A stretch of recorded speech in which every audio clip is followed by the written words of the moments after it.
The galaxy believed Earth to be a quiet relic, a world listed in archives as dormant and irrelevant. Charts marked it as low threat and low value. Its star was old and steady. Its people were assumed scattered or faded for centuries. No human ships crossed interstellar lanes. No signals carried their language.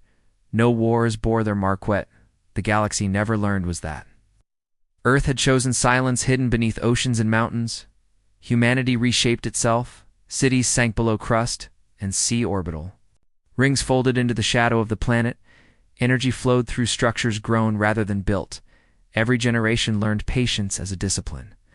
Every child learned that survival did not always worth. The concealment was not born from fear. It was born from memory. Human records spoke of early expansion and betrayal allies, who turned into conquerors' trade that became chains. From that era, Earth withdrew and watched while empires rose and collapsed. Humanity measured time in centuries.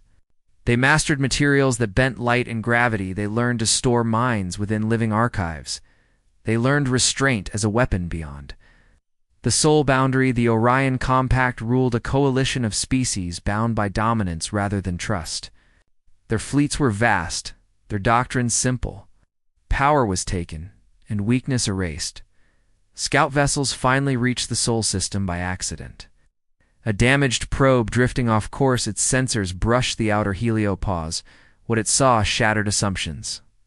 Probe detected layers of controlled energy fields, not shields, but something deeper. Space itself felt guided.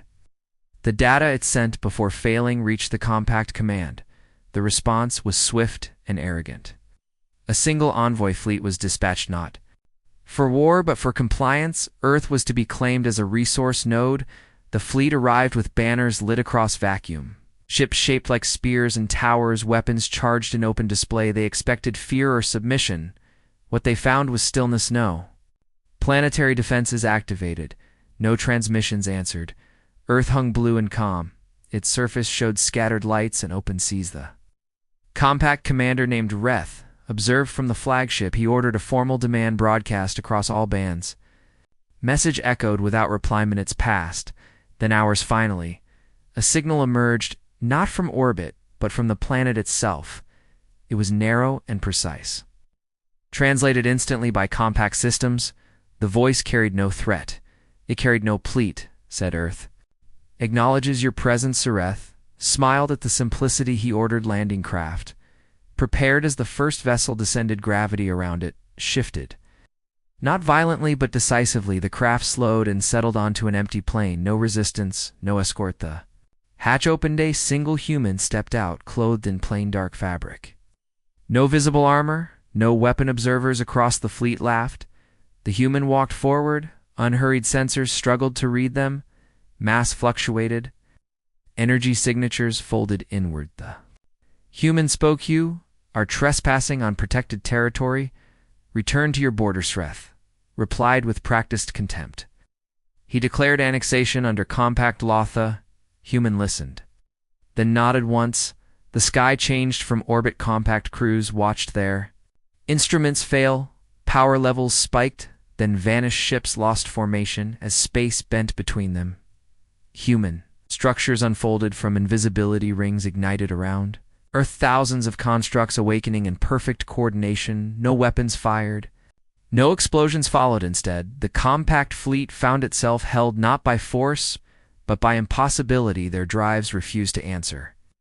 Their reactors entered safe stasis without command. Panic spread. The human on the ground looked upward, raised one hand. Every Compact display filled with a map, not of Earth but of the galaxy. Highlighted were thousands of systems.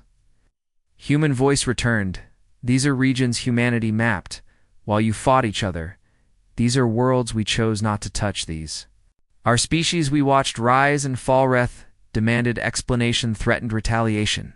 The human answered calmly, "Hid because we were not ready to forgive. Now we are ready to be known." In orbit, human vessels emerged. It's not countless but sufficient each. Ship radiated control rather than aggression. The Compact fleet was released, their systems restored. A corridor opened toward deep space. The message was clear. "Leave and remember." Eth ordered retreat. His pride burned, but survival won as the last ship Fled Earth transmitted again, this time to the entire galaxy. Humanity has returned. Not as conqueror, not as subject, but as boundary. We will not rule you. We will not save you from yourselves, but we will not allow chains again across star systems' reactions. Spread fear among empires, hope among the quiet and oppressed on Earth. The human envoy returned to the surface cities, rose from concealment. Oceans parted to reveal glowing habitats. The planet breathed openly for the first time in ages. Elders gathered. In halls grown from crystal and root, they spoke of the past and the present. They agreed concealment had served its purpose. Humanity would now walk openly, not loudly, not blindly. Ships were prepared not for war, but for presence. Envoys trained in patience rather than dominance. The galaxy had expected weakness. It had found restraint sharpened by time, and Earth no longer hid far. From Solreth recorded his final report. He wrote of a species that mastered power by refusing to use it, of a world that waited until it no longer needed to prove itself. He ended with a warning to any who would listen: do not test the quiet ones. They are quiet because they are choosing to be.